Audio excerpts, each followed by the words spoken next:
Before the video begins, let me just say up front that while I do a little bit of speculation on Pauline's portrayal in DK Bananza, the larger point of my video is not in any way reliant on what it ends up actually being. So if you're watching this and Bananza's out and some information contradicts the brief predictions I made up front, don't go thinking the whole video's out of date and not worth the watch. I assure you it is.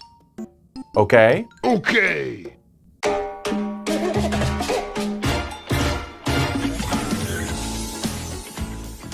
This is a video I've been thinking about making since Pikmin 4 came out and muddied the series' continuity.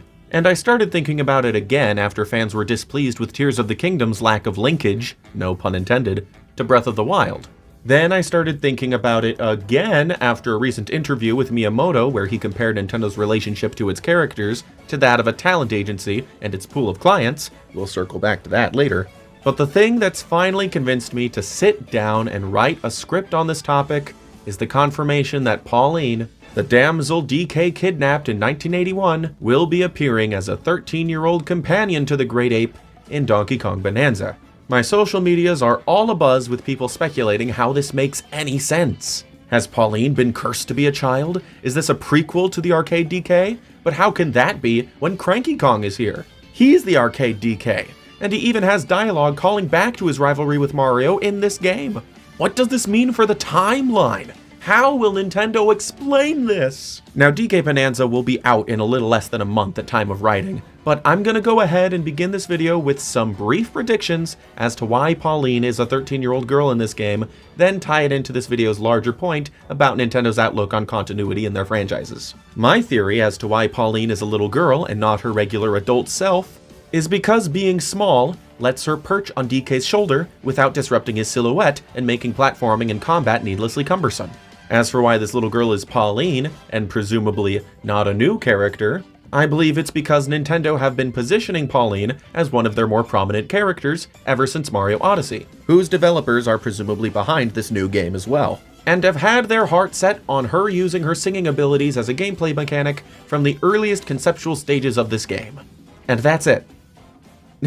Now, these answer the question from a creative point of view, but don't offer an in-universe explanation. So what will that be, Well, here's my theory for that. I don't think there's gonna be one. Nintendo has never been beholden to formal continuity in any game in any of their franchises, least of all Mario-adjacent ones. Why on earth are people acting like Nintendo must have an in-universe explanation as to why Pauline is a child in this game?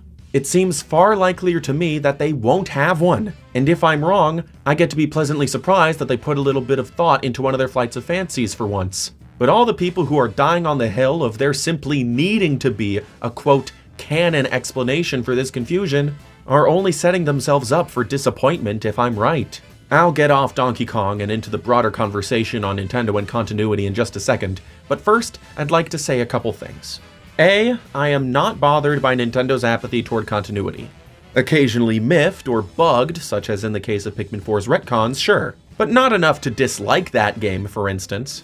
And B, I have no qualms with people who construct timelines or maps or headcanons or whatever for the Donkey Kong / wider Mario universe. If you find that sort of thing fun, have fun, go nuts, go bananas even. But please, do not entrench yourself with genuine investment in seeing those aspects meaningfully explored or kept consistent, because Nintendo have absolutely no intention of doing so. Hell, even the quote-unquote canon bit of DK lore that Cranky Kong is the OG 8-bit Donkey Kong isn't really an integral aspect of his role or character.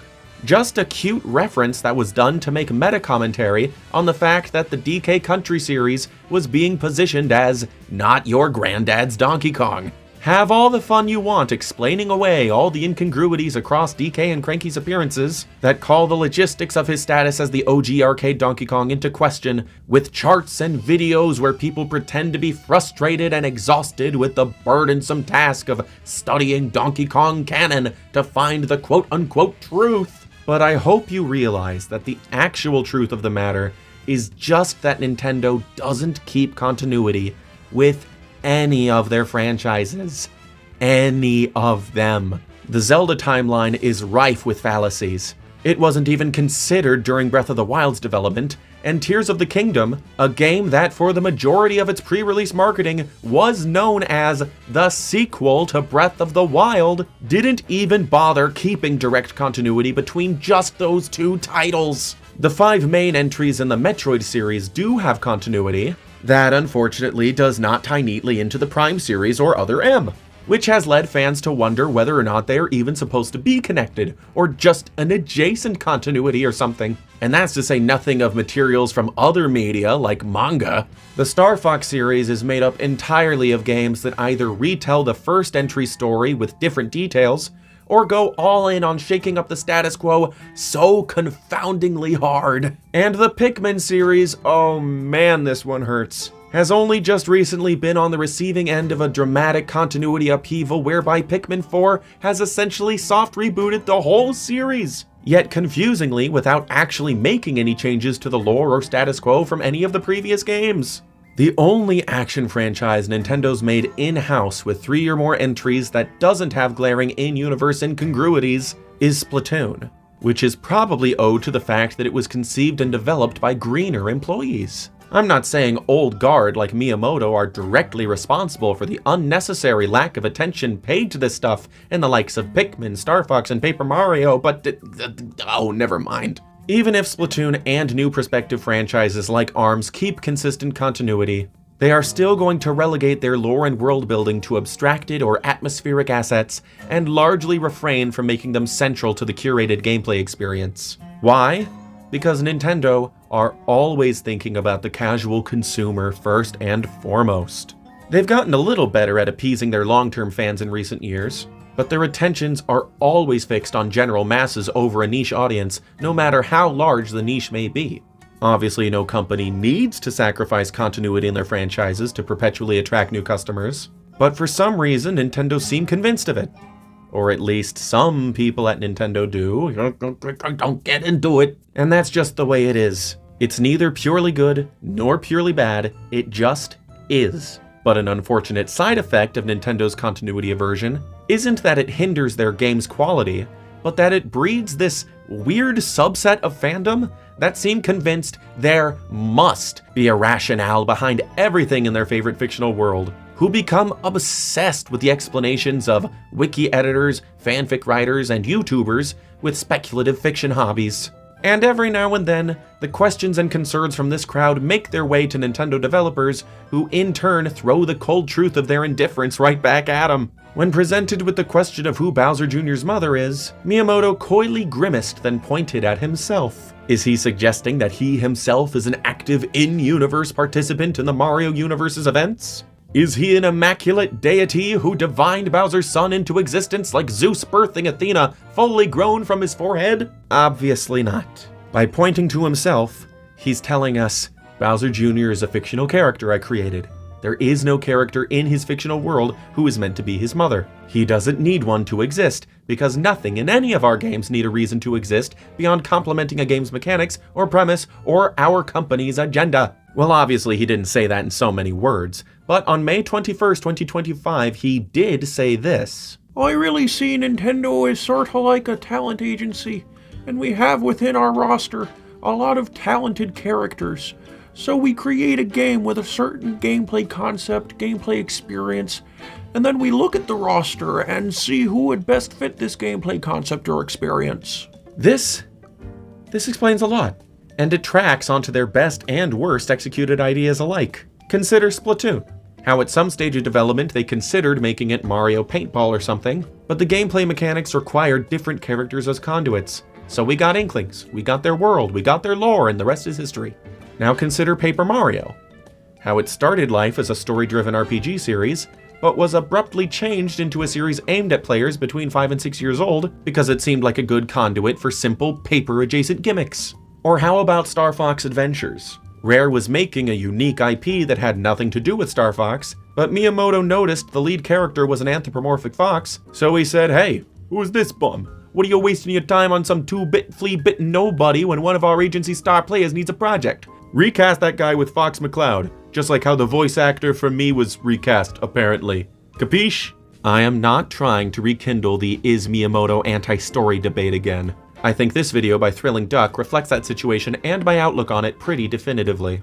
I just bring this up because it provides context as to what Nintendo's priorities are when it comes to giving their franchises tangible continuity. Nintendo definitely have guidelines and precepts for how their characters and worlds are to be handled in any given game, movie, theme park, or what have you, but they don't have any explanations or internal logic under which any of their worlds or characters operate. Is Birdo a boy or a girl?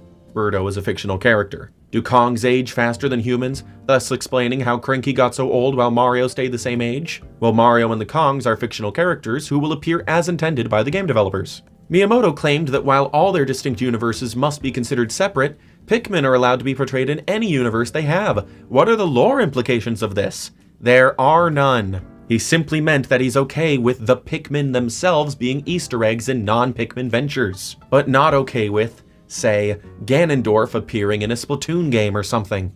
Nintendo do not draw hard lines between lexicon and trivia. Their ongoing series are self-referential, not because they share continuity, but because Nintendo traffic hard in nostalgia. And all, quote, official lore concerning these franchises, like that Zelda timeline book or whatever, are not Nintendo's equivalent of a show bible, but just products on par with tie-in comics or the games themselves, made, like anything from Nintendo, from the many assets in the big old Nintendo reference toy box. If you find yourself unable to accept a lack of true in-universe continuity for Mario and friends, an easy way to conceptualize it is to, like Miyamoto said, think of them as clients to a talent agency. Players who play roles depending on what story is being told. Cranky Kong can be the original DK, DK's grandpa, and or DK's father, depending on what role the creators need him to fill.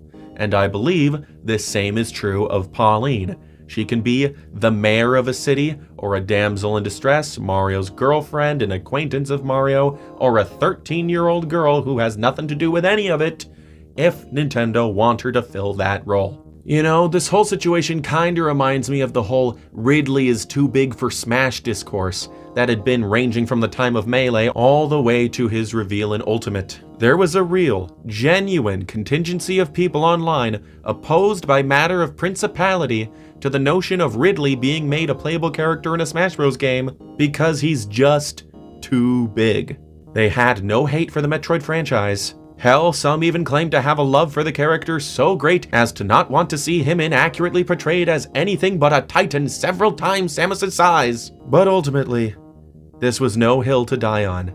Barely even a molehill, really. Ridley, like any Nintendo character, is fictional and able to be differently interpreted to suit the needs of any given product.